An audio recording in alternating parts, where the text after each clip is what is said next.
As a technology solution provider, you're on the front line of a cybersecurity war zone, warding off every enemy, defending every connection. And there's no day off. You've got to be ready when an attack happens, not if. Your clients may already believe you're protecting them from cyber threats, but are you? You're not alone. Every hero needs a guide. That's where we come in. ConnectWise and our platform of products and services give you the tools and education you need to step up your game. Cybersecurity is a scary subject, and an attack on you or your client can destroy everything. ConnectWise is the ally you've been looking for. Protect your clients, secure your future, and start to understand the profit potential of security as a service. Our customers are learning how to tame the war zone by building recurring revenue with security. Because if you're in it, we are in it too. It's time to take your security offerings to the next level. It's time for ConnectWise.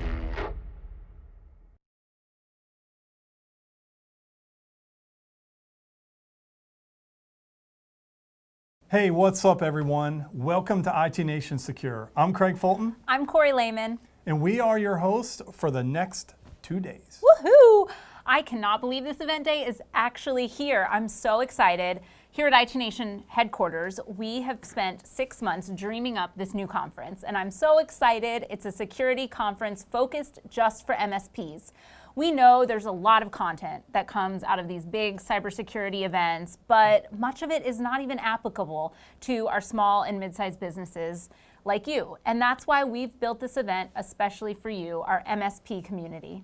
Yeah, and a lot of you, this may be your first IT Nation event, and you may be thinking, what is this, and why are you focused on cybersecurity?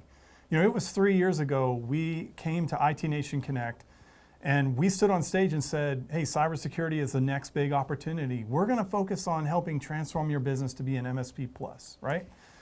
Because look, at ConnectWise and the IT Nation, we're dedicated at providing you with a complete solution for your cybersecurity needs, whether it's the frameworks. Yeah, the frameworks or business transformation. I was going to say, Craig, this reminds me of, 10 years ago when we were transitioning from break fix to managed services. Yeah. And it's kind of following that same path, right? Yeah, so in doing that, right, just like we did before, we're giving you the education, we're pairing you up with the products and services that you need, and importantly, this community, right? Getting focused on the community because you can't do it alone.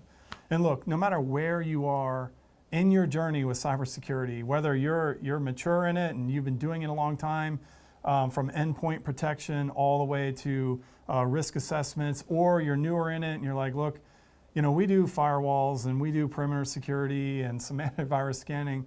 We've got a little for everyone, right? Because as Corey said, we are the experts in business transformation by working with you, right? We did, and it takes more than just things I've listed here, right? It's about culture as well. It is a completely different way of looking at your business. Just like going from being a service provider to a managed service provider, it's a culture of being proactive. It's a culture of looking at recurring revenue. Well, you got to have a culture of security and thinking of security first, right? Yeah. And to do this, we've simplified the frameworks, right? It is very, very confusing. There's government regulations. What's the big one in North America? NIST. There's right? NIST, right? We have Cybersecurity Essentials, Essentials 8, and you're thinking, boy, I'm reading some of this, how does this apply to me? Well, we've demystified all of that. We've created the MSP Plus cybersecurity framework, so we're going to talk about that in a little bit. But they may also be thinking, well, how do you know this? That's what right? I was going to say. It wasn't Craig and I, don't worry. Look, I'm an engineer. I get skeptical too, like, who are you and why should I listen? Because look, you should listen to me. I'm a cybersecurity expert. Over 20 years ago, I successfully removed the free version of McAfee from a Windows machine. But I realized, hey, that ain't good enough anymore. But we have assembled an amazing team here. We have CISOs, we have CISSP certified individuals. We have people just like you, used to run and own their own service provider business. So let's talk about who they are. We have Jay, Wayne, Brian, Frank, David, Michael. And an honorable mention, I want to bring in Drew Sanford. He's not on the team, but he's a great colleague here at ConnectWise that helps him out. He is. Combined, that team has over 150 years of experience in the cybersecurity space, so they really know their stuff. Right now, I actually want to throw it over to Jay Ryersey. You mentioned the framework, right? So Jay's going to give us a little bit more details about the MSP Plus cybersecurity framework. So Jay. Thanks, Corey. Effective cybersecurity requires a layered approach. You've got to implement the 3 layers of cybersecurity, of course, people, process, and technology. And you can't forget the controls, like administrative, technical, and physical controls that are necessary to reduce risk and improve your security posture. When we talk with partners from around the world, they kept asking, Jay, which cybersecurity framework should we align to? And at the end of the day, our team used that as a challenge to go out and investigate and research what was out there. We were surprised to find that there were more than 50 cybersecurity frameworks, and none of them were aligned specifically for MSPs. And yes, we did go deep on NIST, on CIS, on Cyber Essentials and the Essential 8, as well as many others. What really caught us off guard, again, was the fact that there was nothing targeting and designed to help and assist MSPs when it comes to cybersecurity. And that's where our journey really began. Our team spent a lot of time with partners in North America, in the UK, and in Australia. You're trying to understand what they were looking for and what would help them be successful as they make the pivot into MSP Plus. That's MSP Plus cybersecurity. As we did that, it became very obvious that we needed to lead the conversation. So let's be clear on the one thing that we learned that I think is very important for MSPs who are listening in today. Most MSPs will not become an MSSP, a managed security service provider. Ultimately, they probably won't even consider doing that because the cost of investing in time and people and the infrastructure necessary to deliver security in a 24/7 environment without any revenue is not reasonable or practical for most of us. Where we did witness success with MSPs were the ones that determined that they needed to deliver the essential cybersecurity solutions their clients needed to stay secure. So we then built the MSP Plus cybersecurity framework designed to provide partners with that fundamental framework necessary to implement cybersecurity in a reasonable and productive manner. It really is that place to start when it comes to looking at cybersecurity. It has a maturity model. It's designed to give you a good, better, best, or what we call the fundamentals, the advanced, and the master level books to really help you implement security using a continuous improvement model. It's where I would start and where most of our partners have found it's a great place to kick off their cybersecurity journey. So you can download the framework and the playbooks and use those to help elevate and accelerate your entry into cybersecurity with your practice. The playbooks describe in depth, what to do, how to do it, how to measure it, and how to improve it over time. It really is that GPS for delivering cybersecurity for your practice. And ultimately, as I mentioned, they really are designed to accelerate your team's entrance into cybersecurity. Lastly, you may not have heard us mention that we've had more than 5,000 people who have attended our Certified Fundamentals courses in the last 12 months. It's a no-charge course designed to really help enable your team and build up that foundational level of security so you're all using the same language and have the same objectives in mind. If you haven't attended, make sure to spend a few minutes to get yourself and your team registered for our upcoming classes later this month or in early December. I'm Jay Ryersey, VP of Cybersecurity Initiatives, reporting in from Tampa, Florida. Now back to the studio. Hey, thanks, Jay. That's exciting because, certifying over 5,000 people, that's putting things to action, right? I've attended some of them. We have the, fundamentals of engineer, right? It's different from the owner, but I've seen. You actually passed the test. And I did. And you saw me on LinkedIn. Proud to put my certificate out there. But we've got so many more exciting things going on in the IT Nation, right? You may not even know. So let's break down what those are. We have IT Nation Share. Share our user groups. They meet regionally. This year's been a little weird, right, with COVID, but we've managed to do it virtually. It's been really great. And Craig, you got started at user groups 10 years ago, right? I accredit a lot of the success I have in this industry to going in there because I've met a lot of great partners. We've shared things. I hear what the pains are, bring them back to ConnectWise, and we work to solve them. So those events are amazing at bringing our users together. They can learn how the platform can grow their business, make it efficient. And I've heard partners say, man, I feel so alone in my small town or my big city.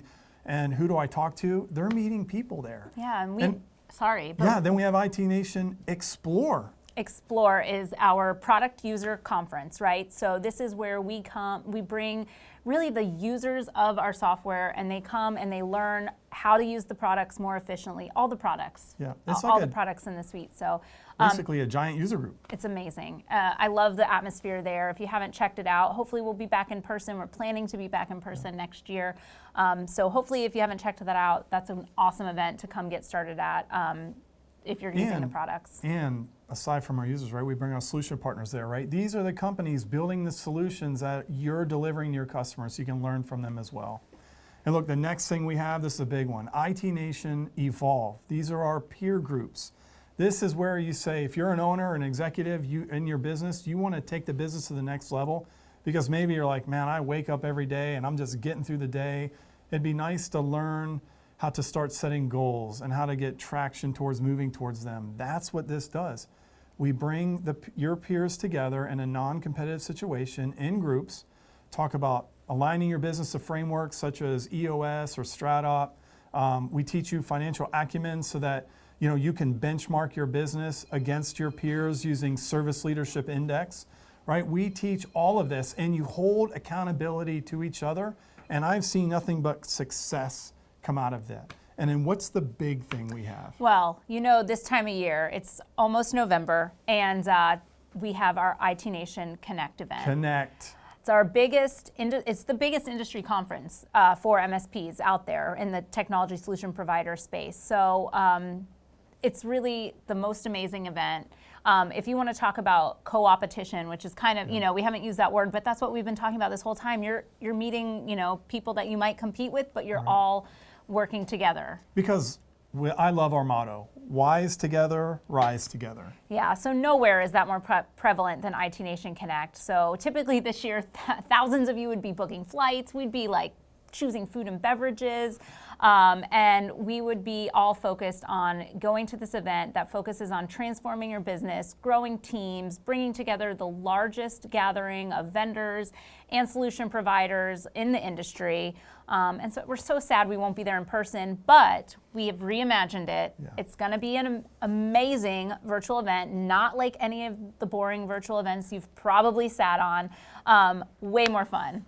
Yeah, and look, in addition to the education there, which honestly, it's going to be the best you're going to find, we bring in the experts, our partners who have lived the challenges and succeeded and are sharing lessons, and people from outside industry who bring experience from other sectors to really focus on transforming your business, whether it's sales and marketing, operations, human resources, strategy and planning, or what we're here for today, cybersecurity. We are passionate about the content and this quality of it, and actionable and practical, because I've seen it, a lot of people get together and there's a lot of talking. We pride ourselves at IT Nation on giving you the how so you can take action. That's right. And all of the vendors are there, all the solutions you're using. It's just the biggest gathering. We're expecting over 20,000 people this year to join the Virtual Connect. That's pretty big. Insane. You can still take part by registering. There's the link on your screen. Tickets start at free, right? So you can. If you're one of these companies, it's like, man, I wish we could always go, but I can't get that many people there, and I got to send them across the country. Get everybody together in your office, free. Yeah. So that is the IT Nation. It's this global community of peers, thought leaders, and experts who are passionate about technology, dedicated to lifting the industry. So whether you've been to our event or this is the first time you're hearing about it, we're really glad you're here. You're already part of the IT Nation. You're a member. So we're just happy you're here. Yeah, let's not keep them waiting any longer. All right, so let's get started. I know you guys are wondering what to expect here at IT Nation Secure. Let's talk about what we have in store over the next 2 days. So first, if you haven't already done so, watch the welcome video in the lobby of our virtual platform. It will show you everything you need to know, where to click, how to get places, where to navigate, and how you can experience the platform and the Yeah, event. You know, a lot of these virtual events are different. We know you need to know where to go. So look, while you're navigating, make sure you navigate over to our sponsors, right? We couldn't do this without them. They make this stuff possible. But they provide the products and services designed to optimize and elevate your security practice. So look, in their booths, not only will you find the information on the solutions, but they're going to have fun giveaways, one-on-one meetings, and more. But speaking of, I wanted to remind everyone that our Diamond sponsor Webroot has a bunch of ways for you to win prizes at IT Nation Secure. Be sure to stop by their booth and select Email Me to be entered in their daily drawing for some Bose headphones. Those will be good for virtual in today's Zoom meetings. Because everyone's like, Craig, turn your mic down. If I had some great headphones. You do need some Boy. new headphones. But look, plus, right, attend their breakout sessions and register for a free trial and then be entered into one of their GoPro Hero 8 cameras. Oh, you could Pretty take cool. that hiking. Yeah? So for those of you who have purchased the Geek Pass, we have so many breakout sessions lined up, and we've broken them down into 5 themes for you. The human element, security operations, virtual chief InfoSec officer, marketing and selling cybersecurity, and our partner-led thought leadership. So you can stick to one track or you can bounce around. It doesn't matter, the choice is yours. And the good news is you don't have to watch everything in just 2 days. If you purchase the Geek Pass, this content is available for you on demand for 90 days. So make sure to take advantage, watch things live, watch things recorded, schedule time out. You just don't want to miss any of it. We also have our daily security briefings on industry hot topics. We have some really amazing prominent speakers. The Secretary of State for the state of Louisiana. That's amazing. So he's going to be doing a briefing. So much industry topics. Look, my favorite portion is networking and entertainment. Oh, I know. I love getting to know our partners. I love to talk and have conversations. And I love entertainment because, Corey, you know I love comedy. You wish you were a comedian, actually. I do. That's what I'm doing next. So I'm excited for this guy. His name is Justin Willman. He is the star of the Netflix show Magic for Humans. Justin will join us live for an intimate evening of comedy and magic. So look, bring your friends, bring your coworkers, bring your family, have a it's great time. Family friendly. We want you to Enjoy it. with the people you love. Yes, take pictures with it, put it on social media, hashtag us, all right? But without spoiling any surprises, it's safe to say you haven't seen a show like this before. But first, we have an exciting keynote lined up for you that we're about to kick off. And I know what you're thinking. I'm so over boring webinars. So are we. But this is more like a TV show. That's right. So, Craig, did you know we're at war? Cyber criminals are coming for us. But our partners are on the front lines, and we're fighting back. And we recently commissioned a study with Vance & Born to survey SMBs, small businesses, about cybersecurity, and some really, really interesting stats came out of that, right? So let's talk about Can you tell some me of those. more? Are you ready? Yes. 86% of small businesses reported that cybersecurity will be within the top 5 priorities for their organization. Wow. That's a lot. That's good. You'd think it would be more. Yeah, but I mean, this is businesses across the whole gamut of industries, right? Right. But you know what that means, right? There's some businesses out there still thinking this isn't going to happen to me, doesn't happen to businesses like mine, doesn't happen. And look, there's more, right? 38% of them say it's their top priority, number 1. Wow, that's Okay. impressive. Because if you think about it, right, all business runs on technology now, and they know that has to be protected. Here's another one. 91% of small businesses would consider using or moving to a new IT service provider if they offered the right cybersecurity solution. 91%. Wow. So you can look at that 2 ways. Either 91% of your clients are at risk of leaving you if you don't have a cybersecurity solution, or you can go and grab 91% of your competitors' clients and switch them to your cybersecurity solution. That's pretty cool. Yeah, I mean, I look at that as an I opportunity. Yes, I bet there have been companies out there managing their own technology thinking they got it, and now they realize, wait, I got to go outside. Tons of green field for you. Wow. And look, last one, right? On average, small businesses that use an MSP, now listen to this one, right? Okay. They would consider moving to a new provider if they offered the right cybersecurity solution, but would be willing to pay 30% more for it. Wow. Wow. Oh my gosh, I can't even do all this math. So if you get 91% of your competitors' clients and then you're getting them at 30% more, wow, that's a lot of money. You can make more. Rich. Yeah. Listen, we know cybersecurity can be really challenging when you're starting out. But we've got a reporter in the field, Drew Sanford. He is going to do a special report on the real-life challenges MSPs can have starting out in cybersecurity. So Drew, take it away.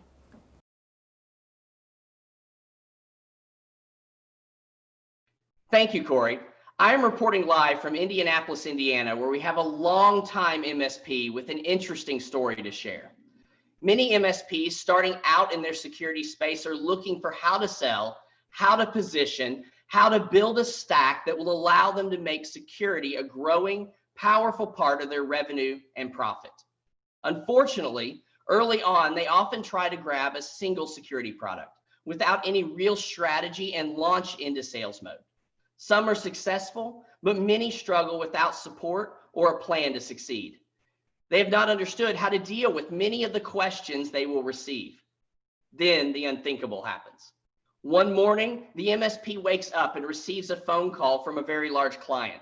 They report that none of their systems are working and all their files have strange extension names.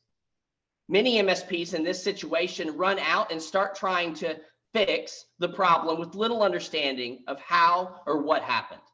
At this point, too often, the stage is set for them to fail. The client wants a miracle, and the MSP is just trying to survive. How can the MSP respond and be successful? How could the MSP have convinced the customer before the attack to put protections in place? This is a common scenario that many MSPs are reporting too often. According to a study we commissioned with Vance & Bourne, 68% of SMBs want to be confident in the ability of their provider to respond to security incidents. And 58% want to be confident their MSP can minimize their damage or loss. On top of that, the potential risk keeps growing. The average ransomware payment jumped in Q3 to over $178,000. To help us understand many of these struggles, let me welcome Mike Clemens, the president and CEO of Byte Cafe Consulting, an MSP here in Indianapolis, Indiana. Hi, Mike. I'd like to welcome you to IT Nation Secure with us today. Can you introduce yourself and tell us a little bit about your background? Hi, Drew. It's great to be with you today. My name is Mike Clemens. I'm the president and CEO of Byte Cafe Consulting. We've been in business here in Indianapolis for over 21 years, and I'm so excited to talk with you today. Excellent. Well, as you know, we're here talking about security and how it impacts many of our different businesses and MSPs as we go through this process. Can you tell us a little bit about how you got started in the security conversation and maybe some of what the initial challenges were you ran into? Absolutely. At the beginning, it was fairly easy. 21 years ago, we just had our run-of-the-mill antivirus software that we placed on computers, and we put in some passwords and stuff like that into the network. And that was about it. Just over time, though, the security for our clients has become a bigger and bigger issue. And especially over the last 5 to 6 years, where the ransomwares have really taken a huge toll on a lot of companies in our area. Well, I know you were sharing with me earlier that as you were beginning the steps, beginning that process of figuring out what the security journey looked like for you, that you had kind of a rude awakening with a very large client. Can you tell us a little bit about that? Absolutely. The large client that we had in downtown Indianapolis, we just brought on. I mean, we were a week into the onboarding of this client, and we get a call about 9 o'clock at night saying, hey, we got ransomware on our computers. What do we do? So we were kind of really scrambling around because we didn't have a SOP for being able to put all this together. And we had 5 or 6 techs running around all the different computers trying to figure out where it was and things like that. Did that set you up for many awkward conversations with that customer, with them asking you, some weird things? Like, I know I've heard customers before, and partners before share with, well, I thought we had what it took to solve this. We just brought you in. How did you, did that put you in a kind of an awkward stance? Yeah. Well, I mean, just the awkward question of how did this happen? They kind of threw it into my court of, why did this happen to us? Well, it was because somebody clicked on something. But their response was, how come we weren't protected yet? And we didn't have a playbook at the time to be able to go in and have that conversation with the client at the very beginning of our relationship. So speaking of that, you just mentioned a playbook. What are some of the things that you wish you would kind of had in your hands to help you and your team when you were just starting on this security process and figuring out where to fit it? Well, I would love to have the training for my team and myself on a sales side to have that conversation with the client so that we can start with the expectations of when we bring on a new client and be able to set that expectation with the client of what's going to happen so that they know up front. And having that playbook and the training would have went a long way with us. Thank you, Mike, for joining us today and sharing your experiences around your journey and some of the steps that could help other MSPs as they look to get started. Mike mentioned that one resource he wished he had identified early on was training to prepare him for what he was going to experience. One tool many MSPs are taking advantage of today is the ConnectWise MSP Plus framework and playbooks to give them a path to reduce risk and minimize the impact of a cyber attack. This is a resource that did not exist when Mike started out and might have made all the difference. The MSP Plus framework, along with our Fortify security suite, has been a powerful combination for MSPs to quick start their ability to launch a security practice with confidence. Make sure you get your free copy today. Another resource MSPs should engage in is happening this week right here at IT Nation Secure. Perch Security is presenting a breakout on The Talk, walking you through how to have a real conversation with your clients, answering questions like, how do you start the conversation? What do you talk about? And how do you get your client to take action on this very important issue? This breakout will be tomorrow at 1:50 p.m. Eastern Time. Check it out. With that, let's head back to the studio to Corey and Craig. Wow, we get it, right? Techs don't like to follow processes. I was one, hate doing that because it's like, I got this, right? But it's not that way with cybersecurity. The risk is too high, right? These companies, they, like I said, run on technology and they have to have that to stay up and productive. We're not just fixing technology anymore. We're saving their businesses. Yeah. And that's why creating a culture of cybersecurity in your business is so important. Okay, so I challenge you, ask yourself, what does cybersecurity culture look like for you today? Wow, yeah. I mean, your staff are really the first line of defense from attackers. You know that. And when your staff understands what these cyber attacks look like, how it impacts the company and your clients, they start to build their risk perception and get better, right? Yeah, and that's why you have got to make an investment in education and training right now for those teams, right? Just like this conference, right? Coming to this, taking our certifications, getting the fundamentals and the advanced. Downloading the playbook. All of it, yes, for sure. And this is going to be critical for their ability to succeed. And also having an incident response team. It's probably important too. Processes and procedures, man. So look, influencing behaviors and perceptions really does make an impact here. It does. There's a lot of stories. And I just heard another story. Our team received a call from a partner where a customer accidentally wired money to the wrong account. So in this case, it sounds like the email had been compromised and an attacker sent wire instructions. It was around the closing of a new home. But let's go to Jay. He has more information. Jay?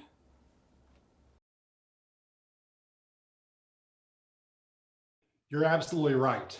The partner told us the email came from the correct email account at the closing attorney's office, but with incorrect or spoofed bank account information. Sadly, we hear stories like this almost daily. In fairness, I know this partner, and they talk about cybersecurity and the risks to their business, including business email compromise and ransomware, on a regular basis. They write blog articles, they've delivered podcasts, they've even had webinars highlighting the need to sacrifice a little to get the right cybersecurity in place for their customers. And don't even get me started on the impact of business email compromise and COVID-19 world. I mean, you would think that by now everybody would actually understand what's going on, and yet we're seeing more victims, with the escalated number of attacks happening this year. Now, IT Nation Secure team started looking at the FBI's IC3 report, the Internet Crime Complaint Center report that they put out annually. What was scary is the math coming out of that report. Based on last year's numbers, the average business email compromise financial loss to a business was $75,000. It's fascinating and yet really scary to see the increase in the number of BEC attacks happening across businesses of all size. The reality is it's happening because these are easy to implement. They don't require advanced malware or techniques to launch an attack. They simply capitalize on the human side of cybersecurity. Now, if you're wondering why this should be important to you, in a recent research by Vance and Bourne commissioned by ConnectWise in June and July of this year, there are some interesting stats you should know. 77% of the SMBs worry they'll be the target of an attack in the next 6 months. It's nearly 3/4 of the market believe that they're going to fall victim in the next 6 months. 60% of the SMBs are investing more in cybersecurity because it reduces risk for their organization. See, this isn't a technology problem to solve. We need to solve for risk with our customers. Ultimately, all roads lead to risk around cybersecurity. And 59% of SMBs predict they will outsource all or most of their cybersecurity activities within the next 5 years. It's a major opportunity for MSPs to capitalize on cybersecurity with the small business environment customers. So keep in mind, the MSP Plus Cybersecurity Framework, our supporting certified courses, and the ConnectWise Fortify Suite are designed to help you reduce the risk you face as a service provider, as well as the risk to your clients from business email compromise. But let's not just take my word for it. I had the chance to catch up with a friend and partner, Matt Lee from Iconic IT. He's calling in from Wichita, Kansas. Matt, welcome to IT Nation Secure. Thanks, Jay. I appreciate it. Real quick about myself, I'm with Iconic IT, as you can see by all the wonderful logos. And we are a managed services provider that manages about 15,000 humans across 5 states. I wanted to talk about a specific business email compromise because they are rampant. The FBI sent us a warning in April. And obviously we've seen the threat actors taking advantage of it. And I want people to kind of understand how it works. This one was a $1.4 million compromise that a company lost. And they were company B in this example. So the way this works is the threat actors aren't these disorganized, people that are just hanging out in their basement. They've got research departments. They have people pulling Dun & Bradstreet reports to figure out how much companies do from a revenue perspective. Once they select a target, that's going to be company A.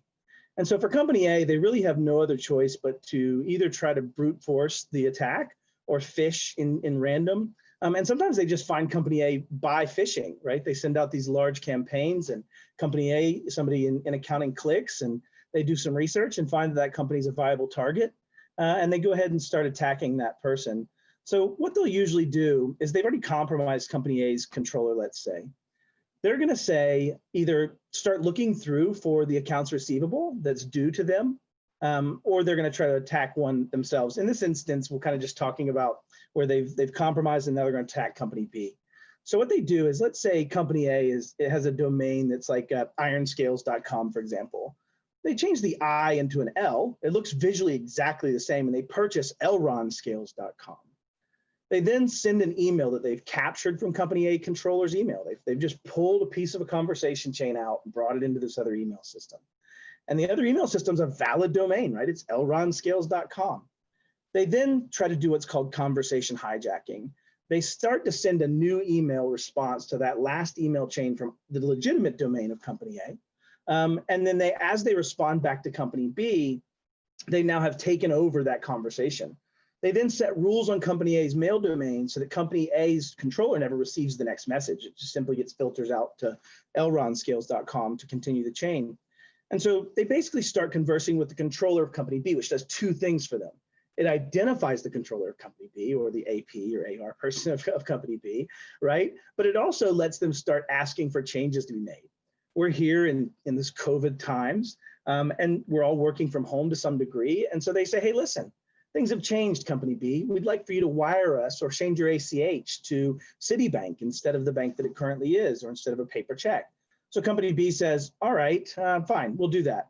And they change it. They send their money. And in this case, they sent out basically $900,000 to company A from company B. So company A never receives the funds, but they also don't notice it. And when they do, oftentimes the email responses from B are being intercepted and changed over to the threat actor. So company B has now lost $900,000. And what makes this really insidious is the threat actor now knows company B. So they start attacking company B. If company B similarly doesn't have two-factor authentication or doesn't have the right accounting controls or controls in general in place, then company B now is exposed for its accounts receivable.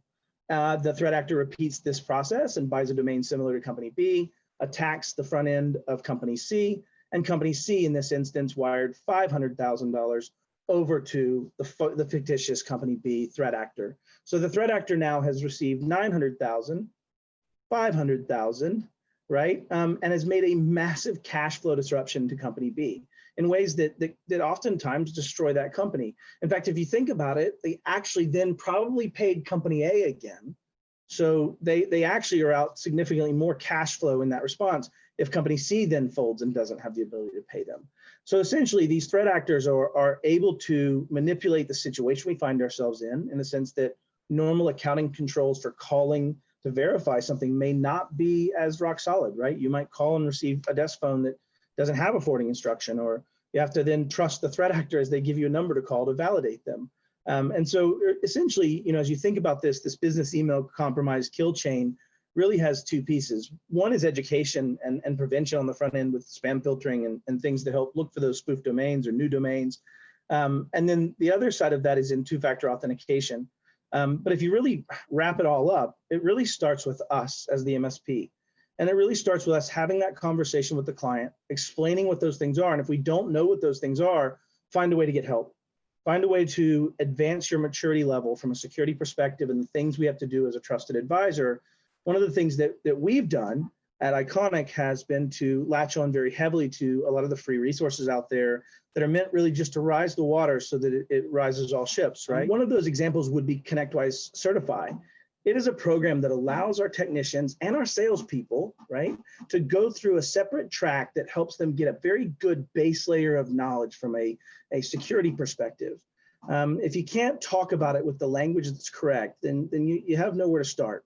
And so we think that's a great entry point. And some of our advanced technicians are now even starting to get into the advanced courses and to build that knowledge over a longer period of time to make it something that is just part of what we do. Jay, I appreciate you letting me talk about this today. Business email compromise is such a big threat to us, just like ransomware. And we really have to up our games as technicians and as professional service people. But I'll kick it back to you, so thank you. Thanks, Matt, for that scary and yet real world experience. And while I wish this was the only case I've heard recently, we don't have enough time in the next 2 days to cover all the stories that we've heard from partners related to business email compromise. If you want to learn more about how to defend against these attacks, I might recommend some of these sessions. Webroot's doing one called What COVID-19 Means for Cybersecurity, and SpyCloud has one called Combating Common Behaviors that Create Breach and Account Takeover Risk, or what they refer to as ATO. Both can be great sessions I think you're going to want to attend. As you can see, we've aligned the speakers and content here at IT Nation Secure Conference in an effort to help you lock down, fight back, and reduce risk for you and your clients. Now, let's head back to the studio with Corey and Craig. Yikes, what a crazy story, quite a story, a lot of money, but not uncommon. That happens to us, right? I have personal stories like this. Like our CFO reached me and said, hey, I just got an email from you saying to wire your paychecks to a new account going forward. Thank God he called me. Did it have the little yellow, this email came from outside the organization? Yes, and that's what caught his attention, right? Because we have created a culture of security here. And look, you heard what Matt said too, right? Brute force attack, brute force attack. As technicians, we typically think of this as, oh, they're attacking an internet address or a port, right? No, they're doing this to people. They're coming at them. And they've done it, again, to me, and you've gotten emails, hey, can you go out and get this gift card for me? They keep coming, and they will find someone, right? Yeah, it's about the human element. That's why we have sessions about that. It's mind-blowing how organized they are, you know, like we always think like, oh, a hacker in his basement, right? Like that's such an antiquated vision of a cyber criminal, because these guys are organized, they run it like a business, they have sophisticated technology, they probably have their own playbooks, right? So that's why our industry needs to be smarter, and that's what we're all here to do, right? And look, we admit it and we know it, right? It's hard. It is really hard because you're busy running your business, and now you have to find new qualified talent, right? It's a completely different type of colleague that you're going to need, and when you're building out your cybersecurity practice. Yeah, it is really difficult. You know, we've been talking about the talent gap and how difficult it is to find talented staff for years at IT Nation, and that was just around managed services. Now you add security to it, and gosh, it's just really difficult. But a few partners have figured it out, right? We have a couple that are doing it really well. So I want to go now to Wes Spencer from Perch Security to talk about getting started in cybersecurity, including staffing and addressing that skills gap. So Wes, take it away.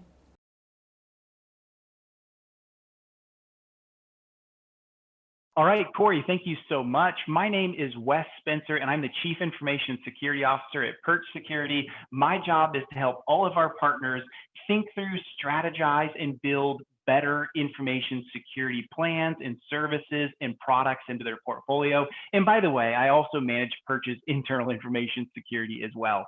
One of the things that I get asked about a lot is, hey, Wes, I'm thinking for the first time of building or enhancing my cybersecurity services. We want to go beyond just managed IT, and we want to offer cybersecurity services as well. We have some customers of ours that are leading the charge on that, maybe a bank or healthcare, something like that. And we see this as a revenue opportunity, but we also see we need to do this to protect ourselves, protect our clients, because cybersecurity, as we all know, is getting more and more systemic as a threat, and we need to address it. And so a lot of times partners will come wondering, where do I begin? How do I go down this journey of success?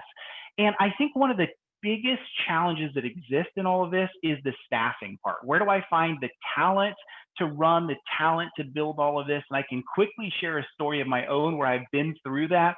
I remember at a bank that I worked at, I was the CISO at a bank, and I hired my very first security analyst. We got him trained, got him up and running, turned out to be a great analyst. And within a year, he ended up leaving for New York Stock Exchange.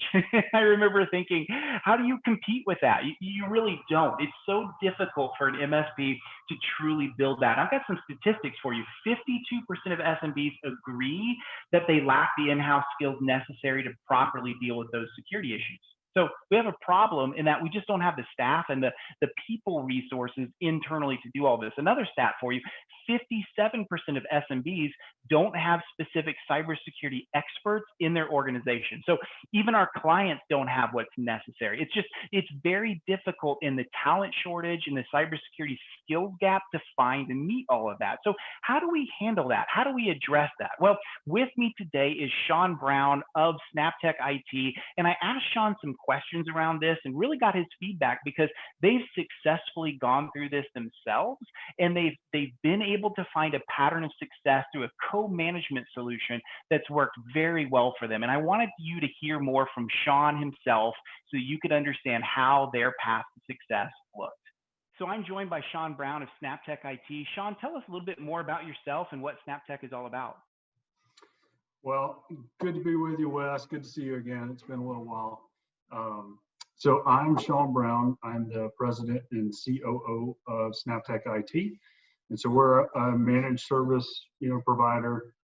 We've got offices here in the Atlanta area, out in Phoenix and in San Francisco.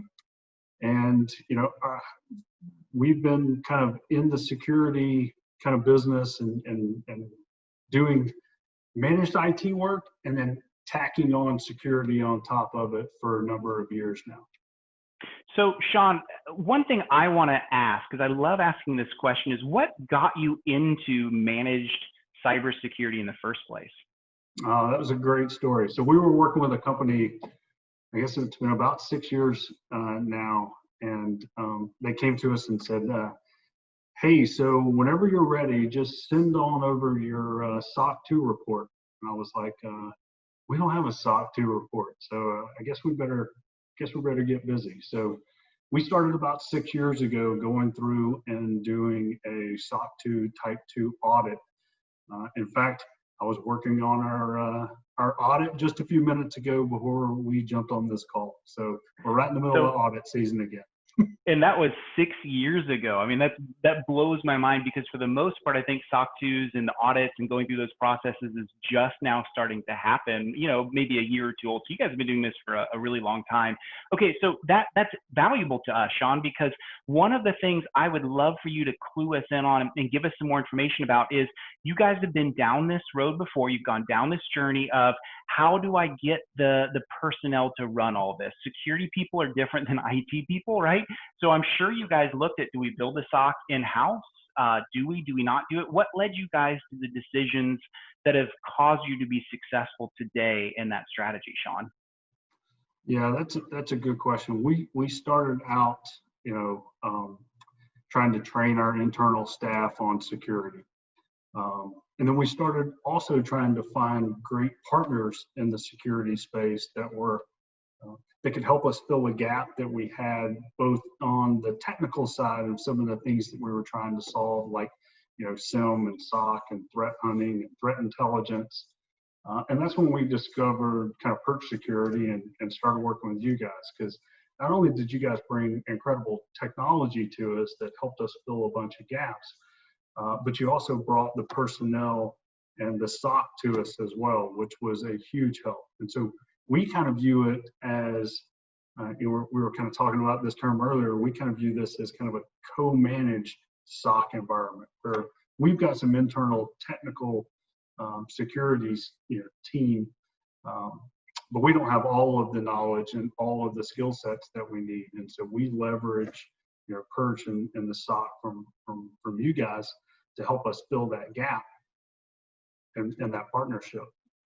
Got it. So what I'm hearing from you, it's not that you couldn't do it, but just the resource building, finding the security personnel, retaining that talent. Like those are things that it's just far better to outsource that piece, but still manage the security relationship for your clients. I mean, you guys have always been a risk first, strategy first, cybersecurity solution seller, but for you guys, outsourcing the security operations and the talent made the most sense for you guys, right?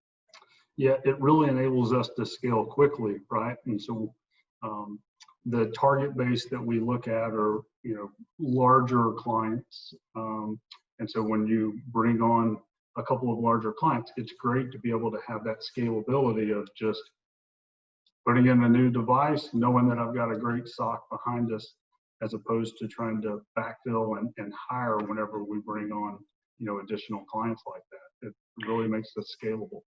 That's a fantastic point that you bring up, is scale needs to be considered in all of this as well. I mean, you might be able to meet the technical requirements for one client that needs a very niche set of cybersecurity solutions, but how do you scale that, right? So what I'm hearing from you is you guys have also built a solution that allows you to scale, not just with Perch, but your entire security services portfolio is completely scalable because you've built that intentionally in mind as well, right? Yeah, absolutely.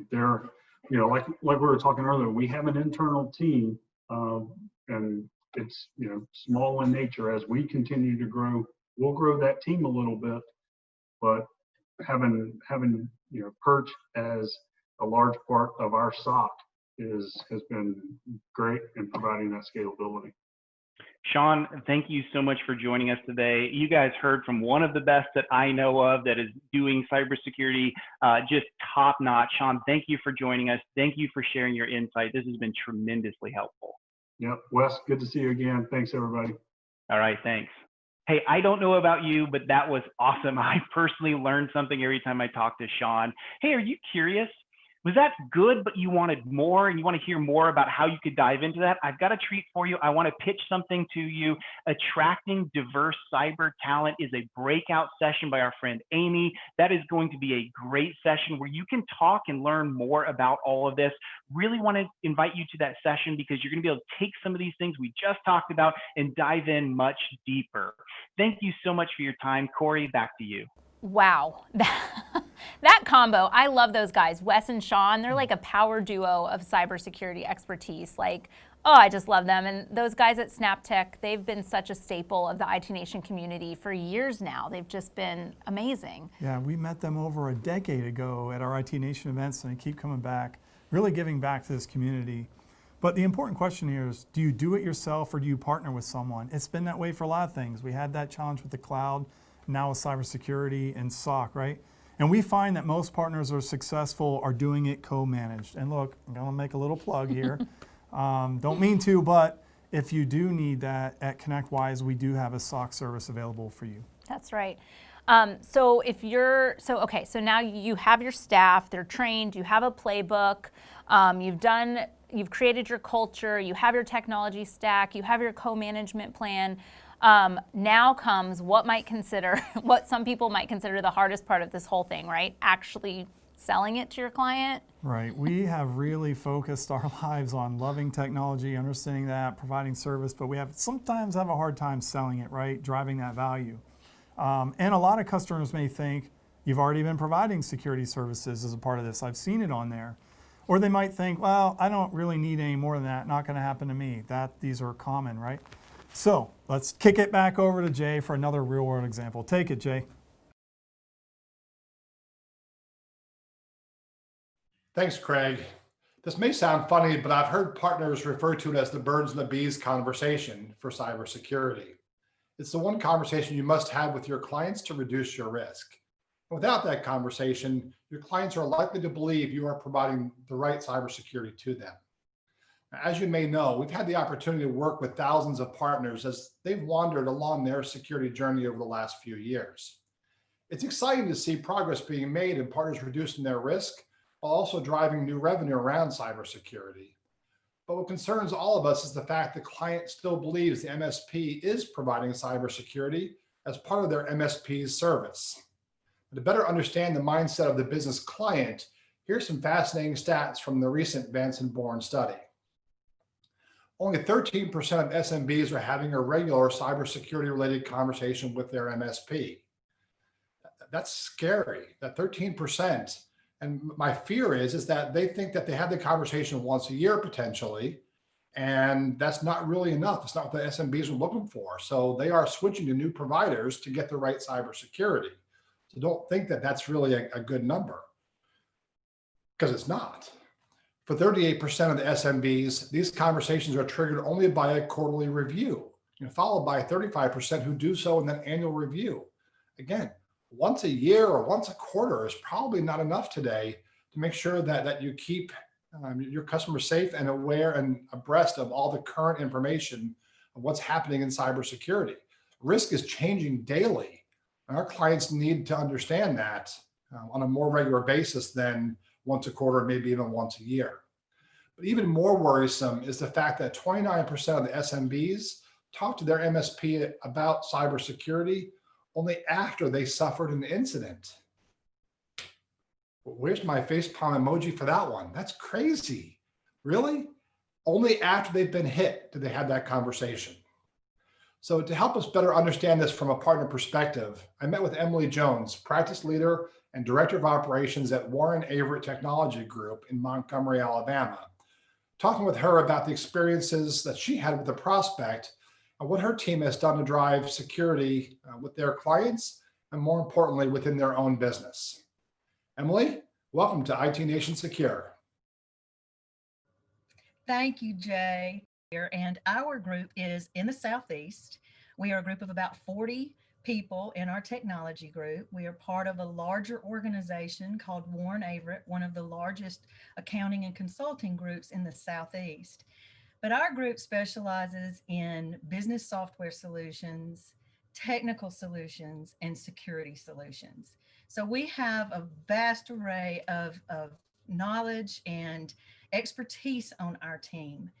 Our group was called in this past year, just as a prime example, to do a security assessment on an organization that was over 50 locations, over 20 states throughout the United States. So it was a rather large organization And our report of findings came back and said that they definitely needed to tighten up their antivirus. They needed to tighten up their segmentation. In other words, this large of an organization was running completely a flat network, which kind of like, scares us all to death.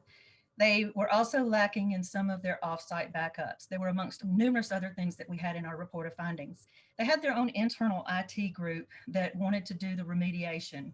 So we were out of it at that point, this, that, and the other. Unfortunately, approximately 6 months later, we get a phone call from them. They had been hit with ransomware. The only good thing out of that is that they did have cyber insurance. The ransom was $1 million. The insurance company was able to get that negotiated down to $700,000. So still quite a chunk of change. Needless to say, all the amount of time that they were completely down during that time frame. They called us back in to help give consultative guidance on how they needed to go about the remediation. So that is something that our group does. The point being is that the client did not take our advice to start with. They drug their feet on trying to get any of the remediation done.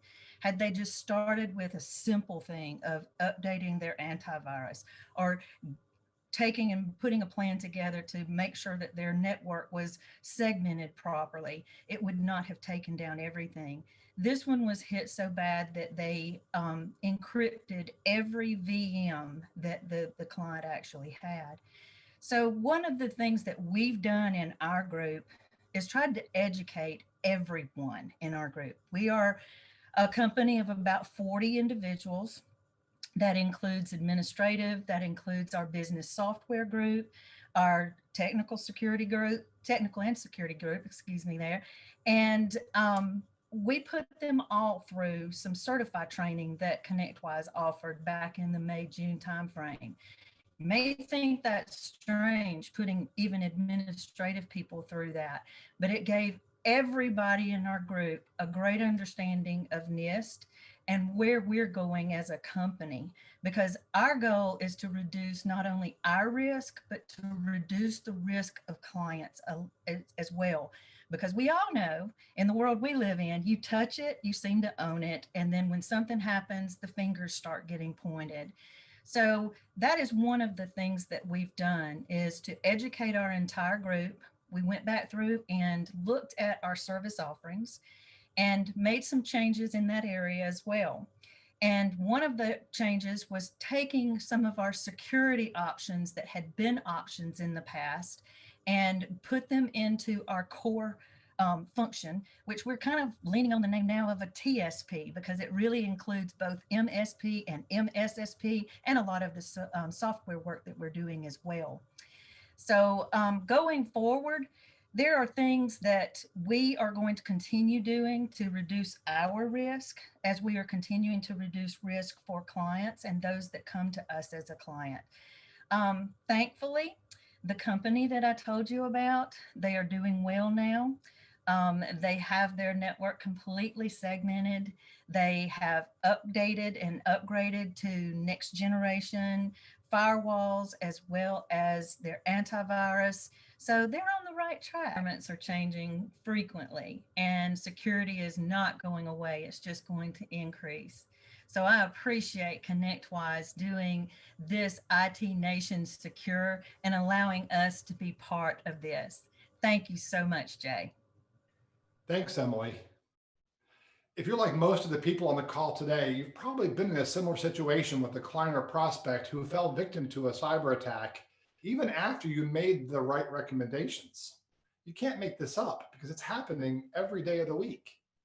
I also found it interesting that Emily went down the path of requiring every employee in the company, including her administrative staff, to attend the Certified Fundamentals course.